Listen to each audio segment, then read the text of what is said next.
Hello പ്രിയപ്പെട്ടവരെ, നമ്മളിന്ന് പഠിക്കാൻ പോകുന്നത് അറ്റൻഷനാണ്. അറ്റൻഷൻ എന്ന് വെച്ച് കഴിഞ്ഞാൽ നമ്മളൊരു കാര്യത്തിൽ ശ്രദ്ധിക്കുന്നു, എന്നാൽ ബാക്കിയുള്ള ബാക്ക്ഗ്രൗണ്ടിൽ നടക്കുന്ന കാര്യങ്ങളൊക്കെ നമ്മൾ അവോയ്ഡ് ചെയ്യും. അവിടെ എന്ത് നടന്നാലും നമ്മൾ അതിലൊന്നും ശ്രദ്ധിക്കില്ല. നമ്മൾ ഫോക്കസ് ചെയ്യുന്ന കാര്യം എന്താണോ അതിൽ തന്നെ നമ്മൾ ശ്രദ്ധിച്ചുകൊണ്ടിരിക്കും. അതാണ് അറ്റൻഷൻ. അപ്പോൾ അറ്റൻഷൻ എന്ന് പറയുന്നൊരു കോഗ്നിറ്റീവ് പ്രോസസ്സാണ്. പിന്നെ അവിടെ നമ്മൾ സെലക്റ്റീവ്ലി ഫോക്കസ് ചെയ്യുന്നത് സ്പെസിഫിക് ആയിട്ടുള്ള സ്റ്റിമുലയാണ്. നമ്മൾ നമ്മൾ സെലക്ട് ചെയ്യുന്ന ഒരു സ്പെസിഫിക് ആയിട്ടുള്ള സ്റ്റിമുലയിലായിരിക്കും ഫോക്കസ് ചെയ്യുന്നത്. എന്നാൽ മറ്റുള്ള കാര്യങ്ങൾ വൈൽ ഇഗ്നോറിങ് അതേഴ്സ്, ബാക്കിയുള്ള കാര്യങ്ങളൊക്കെ ഇഗ്നോർ ചെയ്യും. Simple definition: focusing mental effort on a specific task or stimuli. അത്രയേ ഉള്ളൂ. പിന്നെ എക്സാമ്പിൾ എന്താ? Listening to a teacher while ignoring background noises in the class. അല്ലേ, ക്ലാസ്സിലെ ടീച്ചർ പഠിപ്പിക്കുന്ന സമയം നമ്മൾ ടീച്ചറിനെ ശ്രദ്ധിച്ചിരിക്കും. എന്നാൽ ബാക്കിൽ എന്ത് ചെയ്യും? നമ്മുടെ ഫ്രണ്ട്സ് പിച്ചുന്നുള്ള അടിക്കും, ഗോസിപ്പിംഗ്, ഫാനിൻ്റെ ശബ്ദം, പിന്നെ മഴ വരുന്നെങ്കിൽ മഴയുടെ ശബ്ദം, അല്ലേ, കാറ്റൊക്കെ വരുമ്പോൾ ജനലൊക്കെ അടയുന്ന ശബ്ദം. എന്നാലും നമ്മൾ ടീച്ചർ പറയുന്നത് ശ്രദ്ധിച്ചിരിക്കും. അതാണ് അറ്റൻഷൻ എന്ന് പറയുന്നത്. ഓക്കെ, ഇനി നമുക്ക് ഡംവില്ലിൻ്റെ ഡെഫിനിഷൻ നോക്കാം. ഡംവിൽ ഒരു സൈക്കോളജിസ്റ്റാണ് കേട്ടോ. അപ്പോൾ ഈ ഡംവിൽ അപ്പൂപ്പൻ പറയുന്ന അറ്റൻഷൻ്റെ ഒരു ഡെഫിനിഷനുണ്ട്. Attention is focusing the mind on one thing clearly. അപ്പോൾ ഒരു കാര്യത്തിൽ മൈൻഡ് ഫോക്കസ് ചെയ്യുന്നു, വ്യക്തമായിട്ടൊരു കാര്യത്തിൽ നമ്മുടെ മൈൻഡ് ഫോക്കസ് ചെയ്യുന്നു. ഇഗ്നോറിങ് എവറിത്തിങ് എൽസ്, ബാക്കിയുള്ള കാര്യങ്ങളെല്ലാം ഇഗ്നോർ ചെയ്ത് മാറ്റും. അങ്ങനെയാണ് നമ്മുടെ ഡംവിൽ അപ്പൂപ്പൻ പറയുന്നത്.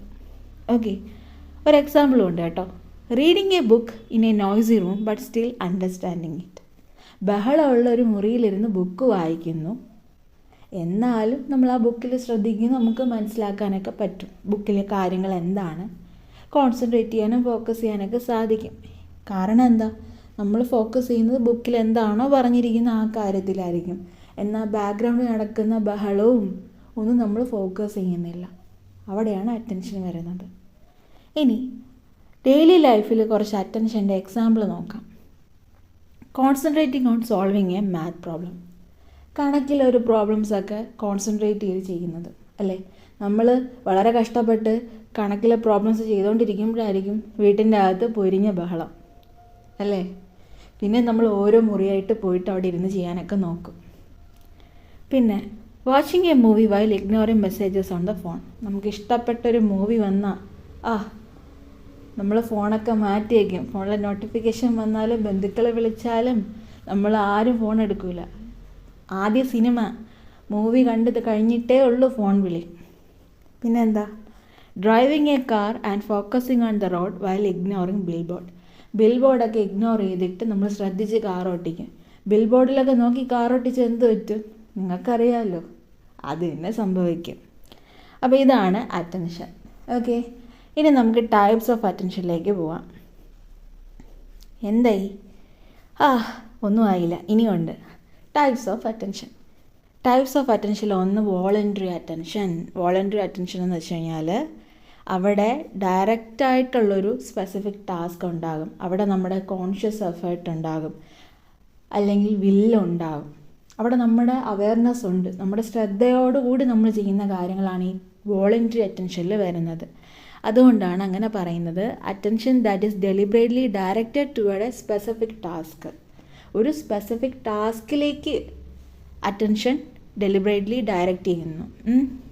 അതുപോലെ തന്നെ എന്താവശ്യം? ബാക്ക്ഗ്രൗണ്ടിൽ നോയ്സ് കാണും, അവോയ്ഡ് ചെയ്യുക. Okay, it requires conscious effort. അവിടെ എന്താ ആവശ്യം? കോൺഷ്യസ് ആയിട്ടുള്ളൊരു എഫേർട്ട് ആവശ്യമാണ്. അവിടെ നമ്മുടെ അവയർനെസ് ആവശ്യമാണ്. Example: studying for exam. പരീക്ഷയ്ക്ക് പഠിക്കുന്ന സമയത്ത് നമ്മൾ എങ്ങനെയാണ് പഠിക്കുന്നത്, അല്ലേ? എങ്ങനെയെങ്കിലും ജയിക്കണം, പരീക്ഷ പാസ്സാകണം, ജയിക്കണം, ഇതൊക്കെയല്ലേ നമ്മുടെ ചിന്ത. Listening to a lecture. അവിടെ നമ്മുടെ അവയർനെസ് ഉണ്ട്. ടീച്ചർ പറയുന്ന ലെക്ചർ നമ്മൾ കേൾക്കണം. ഒരു പക്ഷേ ടീച്ചർ നമ്മുടെ അടുത്ത് ചോദ്യം ചോദിക്കാം എന്നുള്ളൊരു ചെറിയൊരു ഫിയർ കാരണമായിരിക്കാം നമ്മളങ്ങനെ ശ്രദ്ധിക്കുന്നത്, അല്ലേ? പക്ഷേ വേറൊരു സിറ്റുവേഷൻ ഉണ്ട് കേട്ടോ. ചില ടീച്ചേഴ്സ് നന്നായിട്ട് ക്ലാസ് എടുക്കും, അതുകൊണ്ടും നമ്മൾ ശ്രദ്ധിക്കാറുണ്ട്. പിന്നെ ഡൂയിങ് എ പസിൽ. ഒരു പസിലൊക്കെ ചെയ്യുമ്പോൾ നമ്മളൊക്കെ ഒന്ന് ശ്രദ്ധിക്കും. അപ്പോൾ അതെല്ലാം ഈ വോളണ്ടറി അറ്റൻഷനിലാണ് വരുന്നത്. ഇൻവോളണ്ടറി അറ്റൻഷൻ എന്ന് വെച്ചാൽ എന്താ?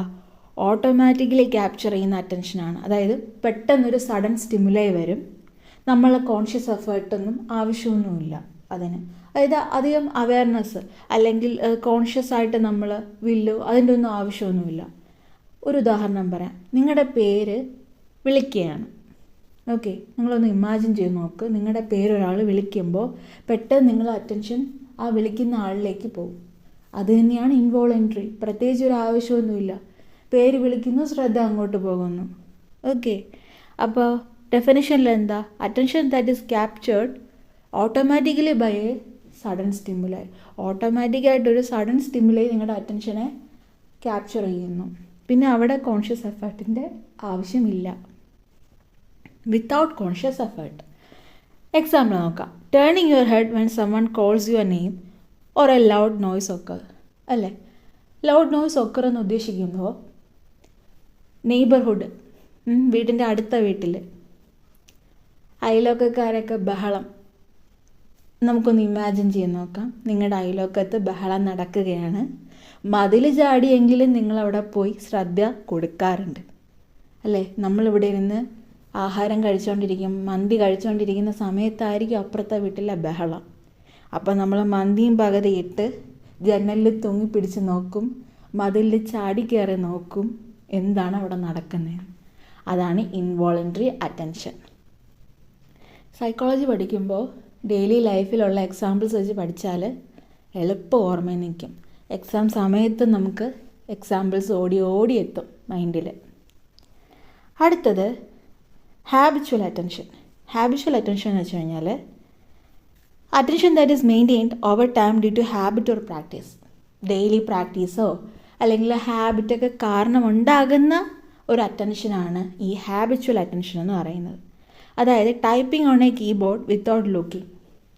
നമ്മൾ കമ്പ്യൂട്ടർ യൂസ് ചെയ്യുന്ന സമയത്ത് കീബോർഡിലൊക്കെ ടൈപ്പ് ചെയ്യുന്ന കണ്ടിട്ടുണ്ടോ? അതൊന്ന് ശ്രദ്ധിച്ച് നോക്കിയാൽ മതി. ഈ IT ജോബൊക്കെ ഉള്ള ആൾക്കാർ പെട്ടെന്നായിരിക്കും, ഇപ്പോൾ ലാപ്പിലായിരിക്കും ചെയ്യുന്നെങ്കിലും പെട്ടെന്ന് കീബോർഡ് വർക്ക് ചെയ്യും. അവർ കണ്ണടച്ചുകൊണ്ട് വേണമെങ്കിലും ടൈപ്പിംഗ്, കാരണം അവരുടെ മൂവ്മെൻറ്റ്സ്, വിരലിൻ്റെ ഫിംഗേഴ്സിൻ്റെ മൂവ്മെൻറ്റ്സ് ഒക്കെ ഫാസ്റ്റ് ആയിരിക്കും. അത് ഹാബിറ്റും പ്രാക്ടീസും കൊണ്ടുണ്ടാകുന്നതാണ്. പിന്നെ ഫെമിലിയർ വീഡിയോ ഗെയിം, നിങ്ങൾക്ക് ഇഷ്ടമുള്ളൊരു പബ്ജിയോ ഫ്രീ ഫയറോ, പബ്ജിയൊക്കെ പണ്ടുണ്ടായിരുന്നു, ഇപ്പോൾ ഉണ്ടോയെന്ന് എനിക്കറിയത്തില്ല. ഫ്രീ ഫയർ, മൈൻക്രാഫ്റ്റൊക്കെ കളിക്കുമ്പോൾ ശ്രദ്ധിച്ചാൽ മതി, പെട്ടെന്നായിരിക്കും നമ്മളെ മൂവ്മെൻറ്റൊക്കെ.